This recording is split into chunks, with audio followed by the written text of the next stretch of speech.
இதே போல் நம்முடைய கஷ்டத்தின் மத்தியில் தேவைகளுக்காக காத்திருக்கும் பொழுது நம்மளை தேடி வந்து கொடுக்கிற ஆமேன் காரியத்தை தான் நம்ம புண்ணியம் சொல்லுகிறோம். Praise the Lord.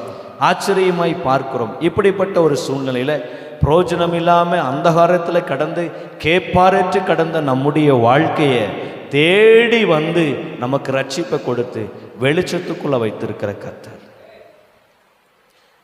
ஸ்தோத்திரம். சங்கீதத்தில் ஒரு வசனம் நம்ம எடுக்க வேண்டாம், நான் இதை ஆதாரத்துக்காக சொல்கிறேன்.